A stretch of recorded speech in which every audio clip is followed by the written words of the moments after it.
Hello, everybody. I am going to talk everybody. I'm going to talk about one of my favorite comic book movies ever. And I just realized I left it over there on my shelf. So I'll be right back.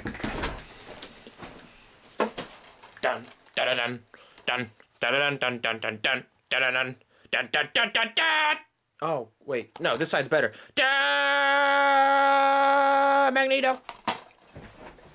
I'm gonna talk to you about Watchmen. I'm joking. Haha. No, I'm talking about X-Men First Class, mother crappers. Crappers. Look at that. Look at that fan-freaking-tastic cover. Now, in defense of all the other X-Men movies, I did not really care for you. The first three trilogy, I wanted to see more of X-Men, not just Wolverine doing stuff. Pretty much. I mean, it was a pretty good X-Men movie, but I felt like some of the characters were very, very flat. Then they made X-Men Wolverine Origins, which is cool because it's his own little story, so make it all about him you want. But X-Men First Class is about Charles Xavier and Eric Leshner before they become the X-Men. And this movie is by far one of the best ran X-Men movies I've ever seen.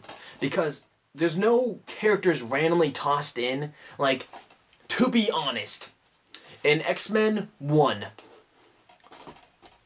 X-Men 1 was probably the best one of the trilogy, if you really think about it, because each villain had, like, his own... There wasn't too many villains and there wasn't too many heroes. It was pretty just even. But in X-Men 2, what kind of made sense because they were attacking the school, so you saw a lot more villains. But I was like, why the crap did they introduce Nightcrawler and then not have him in the third one? Continue the story, people! Oh, no. And then X-Men 3, I was like, Iceman, you should be doing more stuff. Just saying. X-Men's one of my favorites. But this one is fan-freaking-tastic. The storyline is way better than, like, most of the other ones. The actors, way awesome, I must say. Michael Fassbender and James McAvoy, fantastic. Also, the villain in this is Kevin Bacon. Kevin Bacon plays a very good villain. And then, Rose Byron? Is that how you pronounce your name? Rose, if you're watching this video, I like you. You're a very cool actress. I enjoy you. You're pretty good in this movie. January Jones, don't really give a crap about what you're doing. You used to be like a model or something, and then you're in that movie of Liam Neeson, Unknown, whatever. But she played her part pretty good. She played Emma Frost. And Rose Byron just played like some agent. McTaggart or something. But yes, continuing on the cast. Oliver Platt, you didn't really have a big part in this movie, so I'm not even going to really mention you. But Lucas, no, not Lucas Till. Lucas Till's in this, and he plays Cyclops' apparently older brother, even though originally he was supposed to be his younger brother.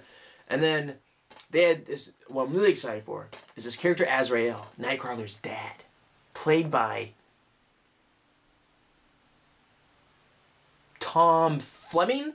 Is that your name? You were in League of Extraordinary Gentlemen. You're Jekyll Hyde. You're Jekyll, actually. Hyde was a different person. Yes, this movie is fantastic, and I loved it so much is because they really played on the relationship between Magneto and Professor X, because those two absolutely loved each other. They were best friends, they did everything, and they thought they had the same vision, except things were different. But the thing is, they actually had, it's very quite rumored, that they actually had an intimate relationship.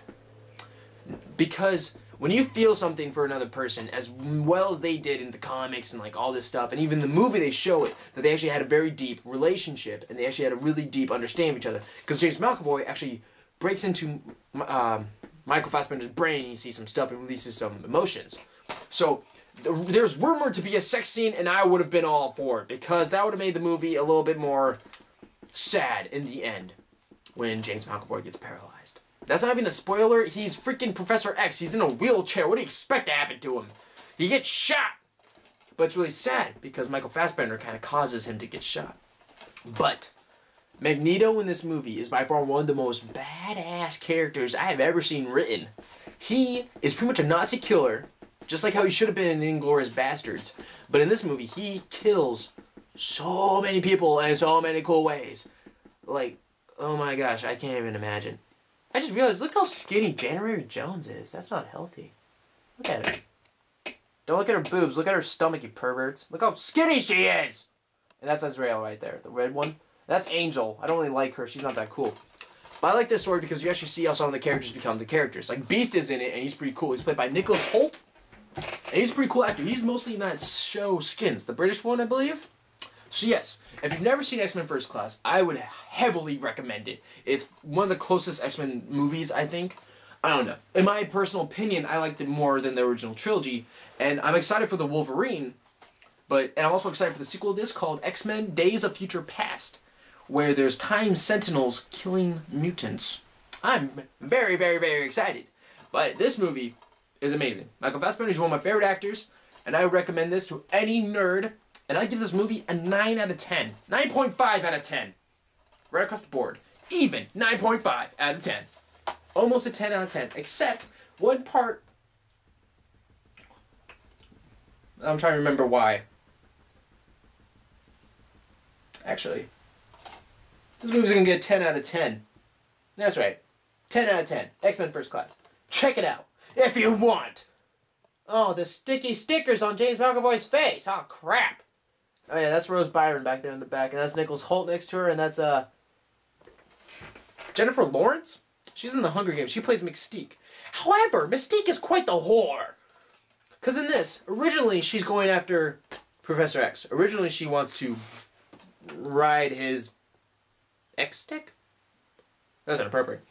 But then she starts having a relationship with Beast. Like, you can totally tell they're flirting and all that stuff. And she totally has, like, the hots for him.